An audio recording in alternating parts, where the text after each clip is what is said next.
മമ്മൂക്ക അല്പം മുമ്പ് ഞാൻ ഇറങ്ങുന്നതിന് മുമ്പ് കൂടെ വിളിച്ചിരുന്നു. അദ്ദേഹത്തിൻ്റെ അനുഗ്രഹം മേടിച്ചു. അദ്ദേഹം എനിക്കൊരു എല്ലാ ദിവസവും കമ്മ്യൂണിക്കേഷനുള്ള ഒരാളാണ്.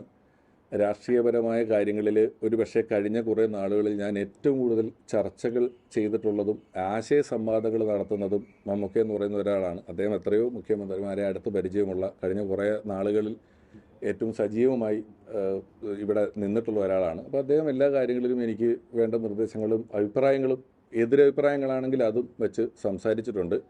ഞാൻ ആരെയും ചലച്ചിത്ര മേഖലയിൽ നിന്ന് ആരെയെങ്കിലും നിർബന്ധിച്ച് പ്രചരണത്തിന് കൊണ്ടുവരണമെന്ന് ആഗ്രഹിക്കുന്നില്ല. പക്ഷേ ഒരു കാര്യം പറയാം, ഇത് അദ്ദേഹം ഉത്തരം പറയേണ്ട കാര്യമാണ്. എങ്കിലും വിജയിച്ചാൽ അലി പറഞ്ഞതുപോലെ വിജയിക്കുകയാണെങ്കിൽ ഉറപ്പായിട്ടും അദ്ദേഹത്തിനെ അവിടെ കൊണ്ടുവരാൻ സാധിക്കുമെന്ന് ഞാൻ വിശ്വസിക്കുന്നു. എന്തെങ്കിലും ഒരു ആവശ്യത്തിന് കൊണ്ടുവരാൻ പറ്റും.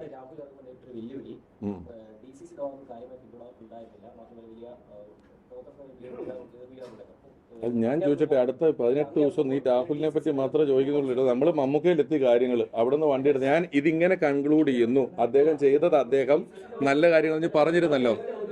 ആ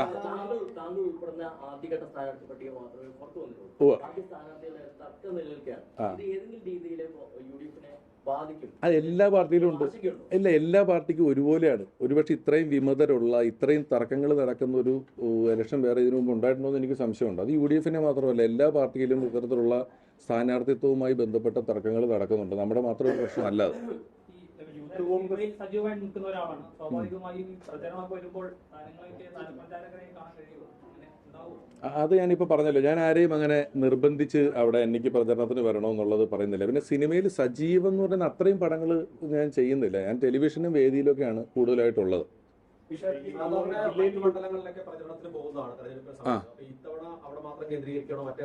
അവിടെ തന്നെ പ്രധാനമായിട്ടും കേന്ദ്രീകരിക്കണം. നമുക്ക് വളരെ പരിമിതമായ സമയമല്ല ഇത്തവണ കിട്ടിയിട്ടുള്ളൂ. അതുകൊണ്ട് ഉറപ്പായിട്ടും അവിടെ അതിനുവേണ്ടി കൂടുതൽ സമയം ചെലവഴിക്കണം. അവിടെയുള്ള എല്ലാവരെയും ഉള്ള സമയം കൊണ്ട് കാണണമെന്നുള്ളതാണ് ഉദ്ദേശം.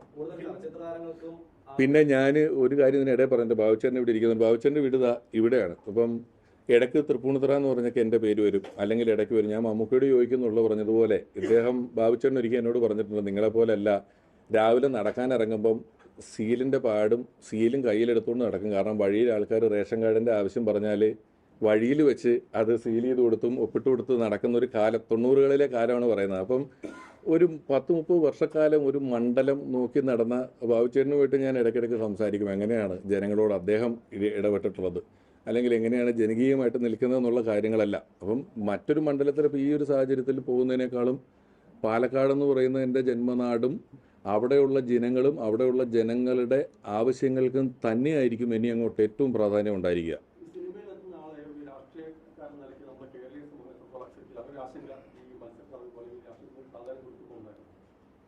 സിനിമ ഒരു തൊഴിലായിട്ട് അങ്ങ് കണ്ടാൽ മതി. എല്ലാ രാഷ്ട്രീയത്തിൽ ഇറങ്ങുന്ന എല്ലാവരും എന്തെങ്കിലുമൊക്കെ ഒരു ജോലി ചെയ്യുന്ന ആളുകളാണല്ലോ. നമ്മളൊരു ഉപജീവന മാർഗം എന്നുള്ള നിലയിൽ ചെയ്യുന്നൊരു തൊഴിലായിട്ട് മാത്രമേ എത്രയോ അഡ്വക്കേറ്റുമാർ നിൽക്കുന്നു, ഡോക്ടർമാർ തിരഞ്ഞെടുപ്പിന് നിൽക്കുന്നു. അപ്പം അതൊരു ഞാൻ ജീവിക്കാൻ വേണ്ടി ചെയ്യുന്നൊരു തൊഴിലായിട്ട് മാത്രം കണ്ടാൽ മതി.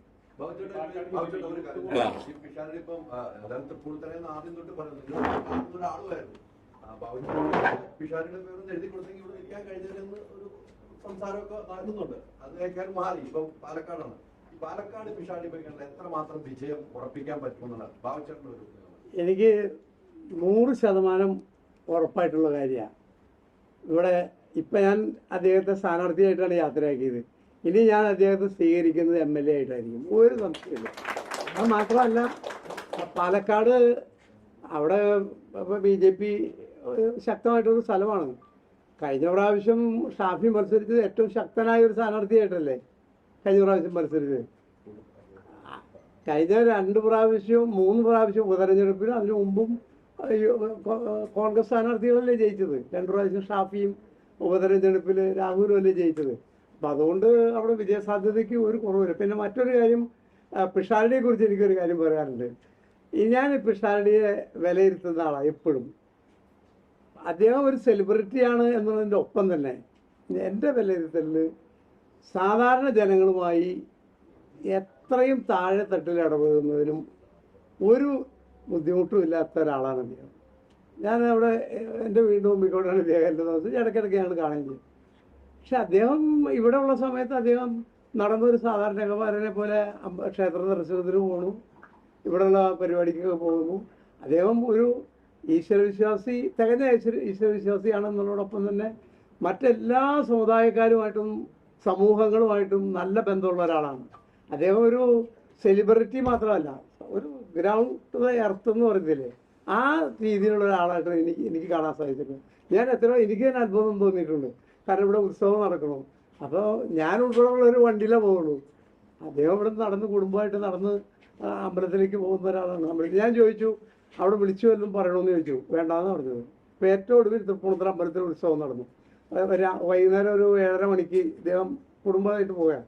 അപ്പം ഞാൻ അവിടെ ഭയങ്കര തിരക്കാണ്, വിളിച്ചു പറയണമെന്ന് ചോദിച്ചു. വേണ്ട എന്നാ പറയുന്നത്. അപ്പോൾ ഒരു സെലിബ്രിറ്റി ആണെന്നുള്ളത് അദ്ദേഹം എപ്പോഴും അദ്ദേഹത്തിൻ്റെ ആ ജോലി ചെയ്യുന്ന സമയത്ത് മാത്രമാണ്. അല്ലാത്ത സമയത്തെല്ലാം സാധാരണക്കാരനുമായി ബന്ധപ്പെട്ട് പ്രവർത്തിക്കാൻ ഒരു തടസ്സമില്ലാത്ത ഒരാളാണ് അദ്ദേഹം. സാധാരണക്കാരുമായിട്ട് മറ്റ് എന്നെ പോലെ അല്ലെങ്കിൽ മറ്റെല്ലാ ആളുകളെ പോലെ തന്നെ ആളുകളുമായിട്ട് ഇടപഴകാൻ പറ്റിയ ഒരാൾ തന്നെയാണ്. ഒരു സംശയമില്ല.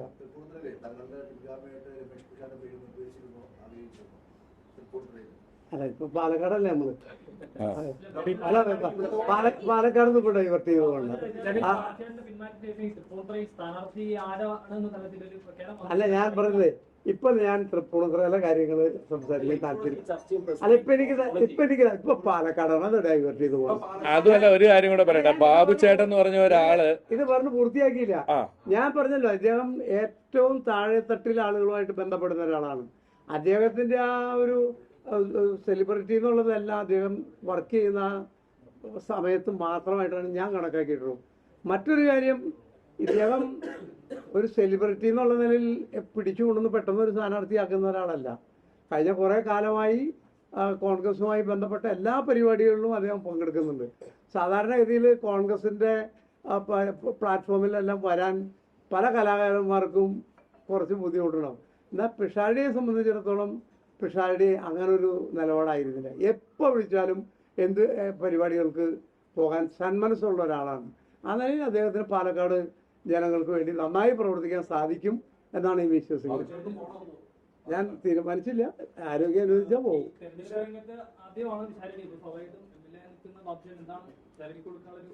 ആ ടിപ്സ് മൈക്കിൽ കൂടെ പറഞ്ഞാൽ ബാക്കിയുള്ള MLA കേൾക്കും.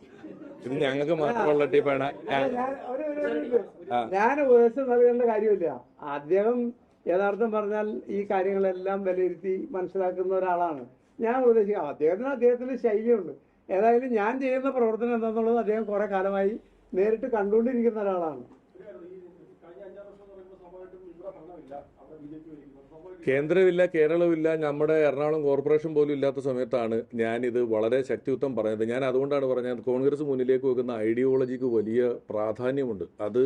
അതിനെ PR സ്റ്റണ്ടുകൾ കൊണ്ടോ അല്ലാതെയോ ഇല്ലാതാക്കാൻ ശ്രമിക്കുന്നു എന്നുള്ളൊരു തോന്നലുണ്ടാകുമ്പോൾ, പറഞ്ഞ ഒരാൾ 4 പേരെങ്കിലും കേൾക്കുന്നുള്ള ഉദ്ദേശം കൊണ്ടാണ് ഞാൻ ആ സമയത്ത് ഞാൻ കോൺഗ്രസ്സുകാരാണെന്ന് തുറന്ന് പറഞ്ഞതും. അതുകൊണ്ട് വലിയ ദോഷങ്ങളുണ്ടെന്നൊന്നും ഞാൻ പറയുന്നില്ല, അല്ലെങ്കിൽ ഞാനത് അറിഞ്ഞിട്ടില്ല, ഞാനത് ശ്രദ്ധിച്ചിട്ടില്ല. അതും കൂടെ കൊണ്ടാണ് ഞാൻ ഇന്നാൾ പറഞ്ഞാൽ പല തെരഞ്ഞെടുപ്പ് കഴിയുമ്പോൾ എൻ്റെ പേര് അതിനകത്ത് ഉയർന്നു വന്നുകൊണ്ടേയിരിക്കുന്നത്. മാത്രമല്ല, ഇനി 18 ദിവസവും പല ചോദ്യങ്ങൾ ഉണ്ടാകേണ്ടതായിട്ടുണ്ടെന്ന് ഞാൻ വിശ്വസിക്കുന്നു. ലോകത്തെവിടെയായാലും ഏത് സമയത്തും 24 വാർത്തകളും ഓഗ്മെന്റഡ് റിയാലിറ്റി പാക്കേജുകളും എക്സ്പ്ലെയിനറുകളും വിശദമായി കാണാൻ ഞങ്ങളുടെ YouTube ചാനൽ നിങ്ങൾക്ക് സബ്സ്ക്രൈബ് ചെയ്യാം.